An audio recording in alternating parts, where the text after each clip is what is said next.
Hey guys, what's up?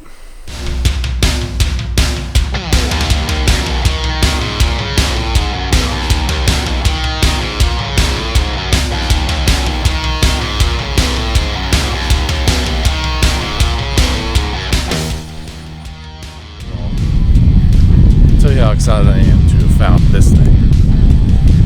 Just check this real quick.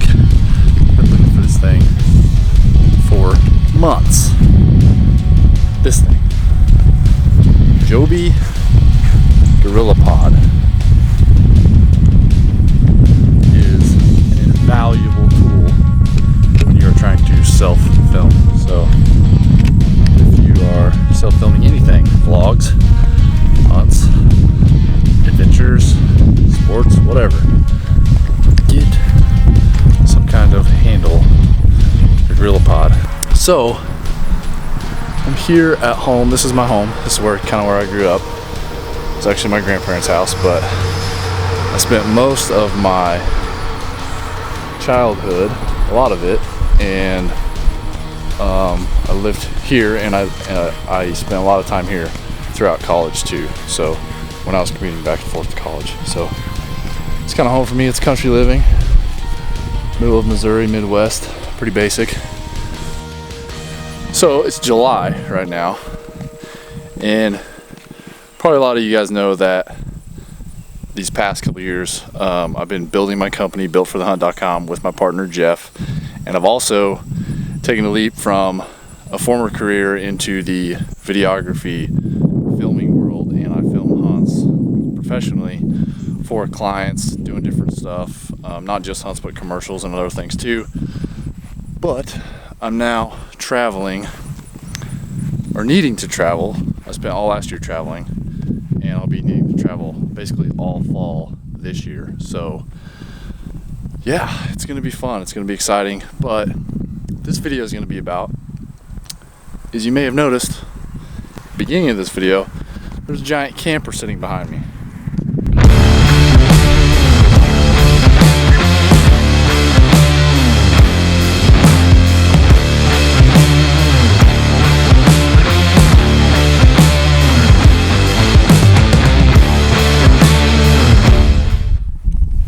So it's a 26 footer, but by the time you add the tongue length and some of the other things in the bumper and the spare tire on the back, it's like 30 feet. So it's a pretty big camper. What's going to be interesting is finding out if my half-ton Ford F-150 with a 5-liter, but it's a half-ton, is going to be able to pull this thing okay without too many problems. So I already know that I might have to put airbags in the back of my truck, so we're gonna probably order those and install those, but I'm gonna see if I can get by without them first.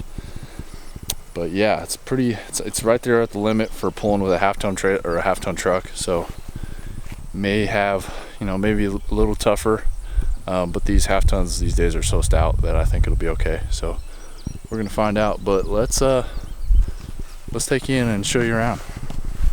Can we play the MTV Cribs music as I walk in the door, maybe?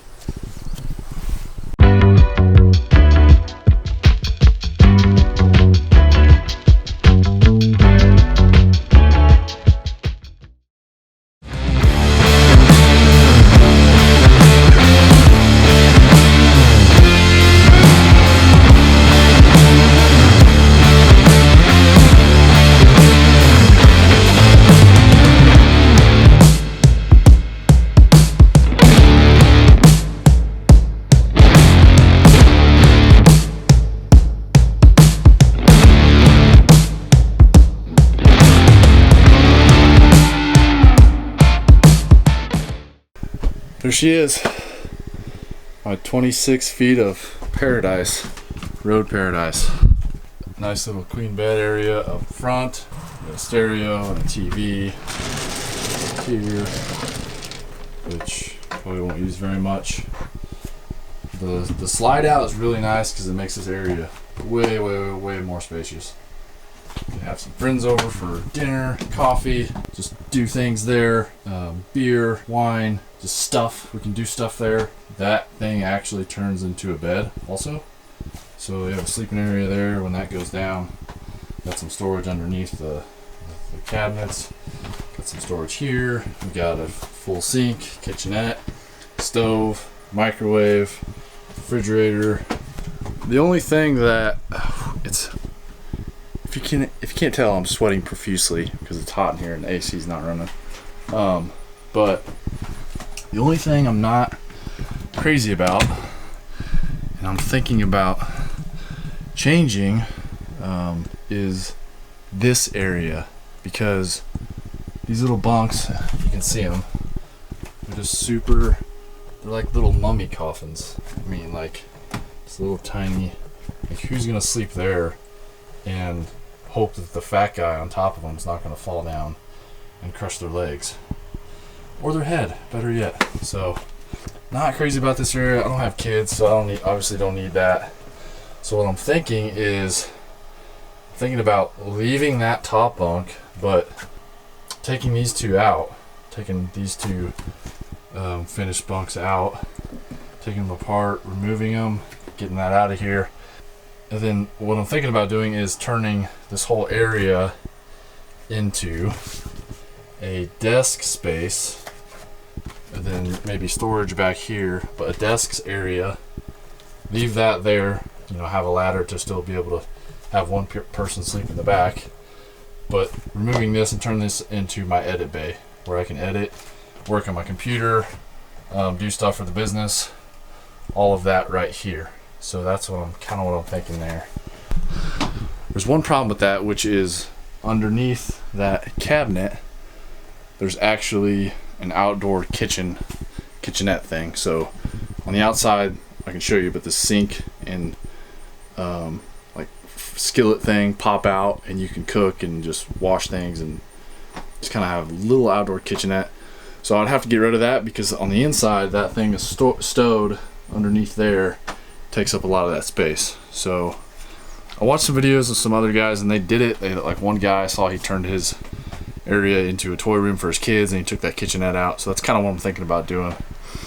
So that might be my next video, is remodeling the back of the camper and turning it into a workstation, because between my video stuff and the stuff that we're doing for builtforthehunt.com, I have to have internet, I gotta have, well, at least for the most part, and I gotta have my computer so I can work and do some of that stuff. That will be really nice to turn that into a workstation area. So that's probably what I'm going to do with that. I'm actually pretty excited to try this out this year. So I like to travel, I like to be mobile, I like to see new stuff, do new stuff, so it should be good. Yeah, this is the little kitchenette area. Got a little sink here. The water's not hooked up, the water lines are back there.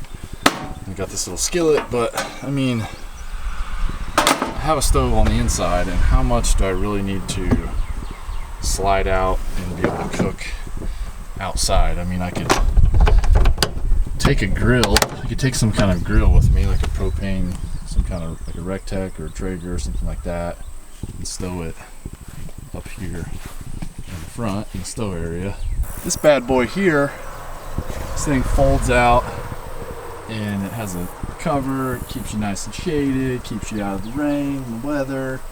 Well, being old Barney boy, took this sucker to Nebraska in turkey season and left that thing out overnight, and in the morning we got up to go hunting, came back from hunting, and it was shattered and shredded to pieces. So the entire thing ripped the fabric all the way down at the seam.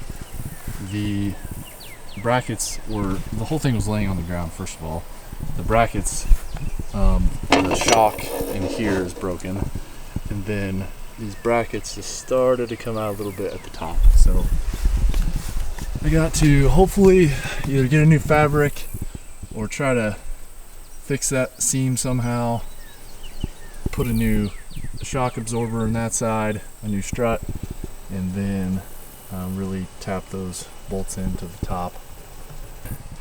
I mean, not a huge deal. If I can't use the awning, it's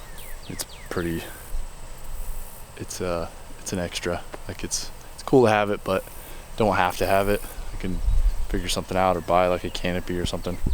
So gotta try to get that fixed, but there you go. That's my new home right here for the 2020 hunting season. So I'm gonna hit up quite a few states with that thing, but mostly Utah and Arizona for sure. And it's gonna be a good time. Just wanted to show you guys my new camper, and yeah, that's it. I'll probably do another video of the remodel, and I still haven't shown you guys my truck. I mean, I kind of did, but I didn't really show you like how cool it is to me. She ain't new, but she's new to me. Okay, so maybe I'll do a video on my truck, video on the remodel of the camper, and then definitely gonna get some hunting videos. You guys have seen some of our films that we've done. We got a film coming up for the Full Draw film tour that's being released this coming week, so look out for that. This probably won't be out by the time that comes out, so hopefully you enjoyed that film and got to see it. If you haven't, go to our YouTube channel, because we're gonna drop that film after it's released. So take care, guys. We'll see you next time. Hey, Bill, I'm in the mood for a switch up. I hit the function, hit the rose till I hiccup. I hit the stage and leave with money that say stick up. She picture perfect, so I told him I'm a flick up. Bill, I'm in the mood.